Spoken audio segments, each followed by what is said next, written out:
In this video, I'll be discussing solar energy and seasons. How does the sun generate all of its energy?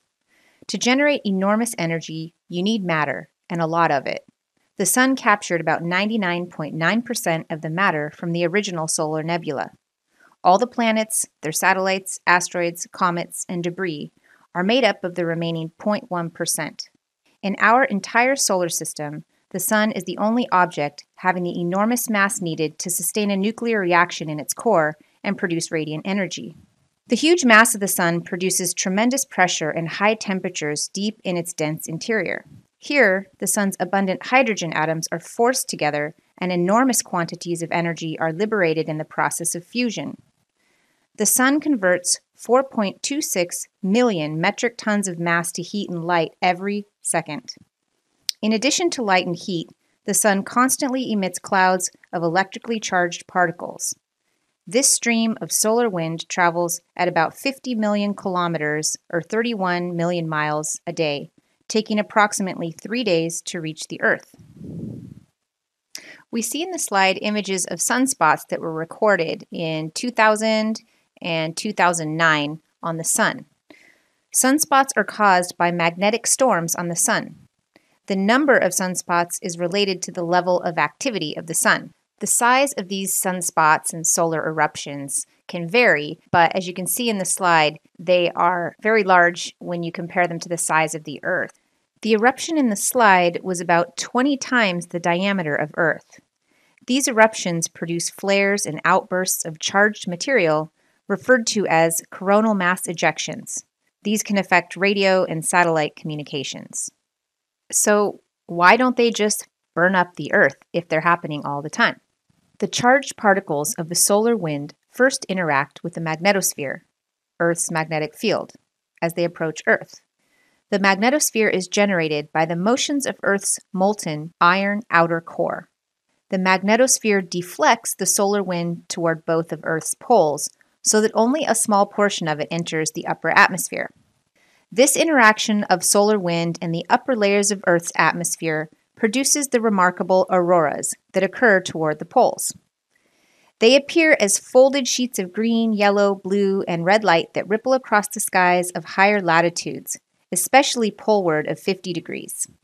The different colors of the aurora are due to different molecules in the atmosphere being excited.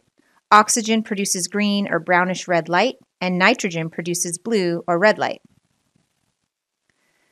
The essential input of energy to Earth is radiant energy from the sun. This radiant energy travels to Earth at the speed of light. Solar radiation occupies a portion of the electromagnetic spectrum, which is the spectrum of all possible wavelengths of electromagnetic energy. Light can be measured by both its wavelength and frequency. A wavelength is the distance between the corresponding points on any two successive waves. The number of waves passing a fixed point in 1 second is the frequency.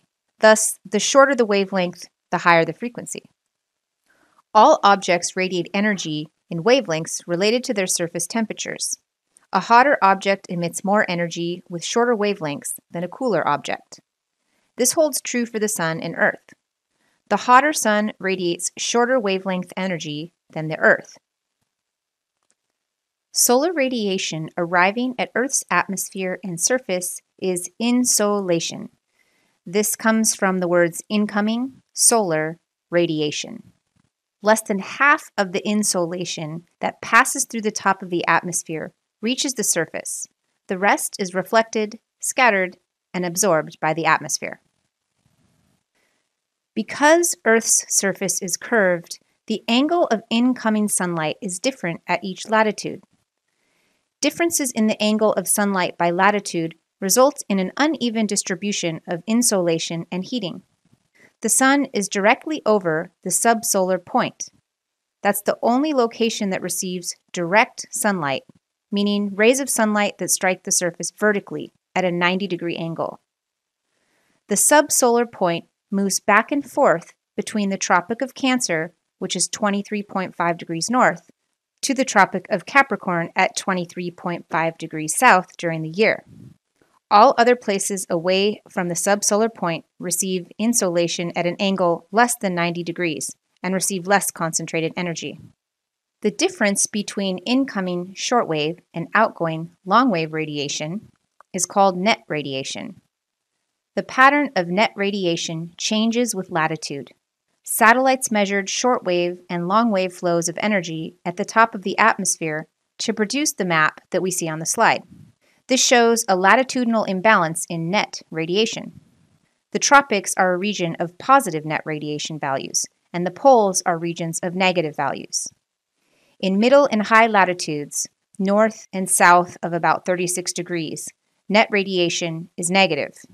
Negative values occur in higher latitudes because Earth's climate system loses more energy to space than it gains from the sun. In the lower atmosphere, energy flows as wind and warm ocean currents from tropical surpluses to the polar energy deficits. The highest net radiation values, averaging 80 watts per square meter, are above the tropical oceans along a narrow equatorial zone. Net radiation minimums are lowest over Antarctica. The changes in the angle of the sun above the horizon and changes in the hours of daylight are referred to as seasonality. The angle of the sun above the horizon is the sun's altitude. If the sun is at the horizon, its altitude is 0 degrees.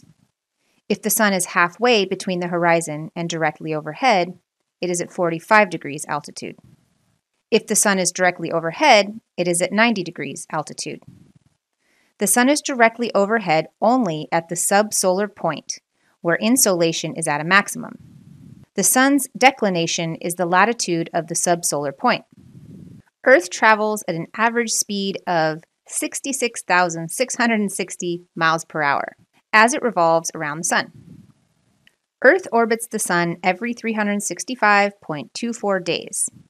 Earth's rotation, or turning on its axis, averages slightly less than 24 hours in duration. Earth's axis is tilted at 23.5 degrees from perpendicular, but it remains fixed relative to this plane as Earth revolves around the sun. The northern end of the axis points to Polaris, also called the North Star. If Earth orbited the sun without the axial tilt, the equator would always be the subsolar point, and all other locations would receive insolation at less than 90 degrees. Earth's axial tilt of 23.5 degrees determines the location of the tropics and the Arctic and Antarctic circles.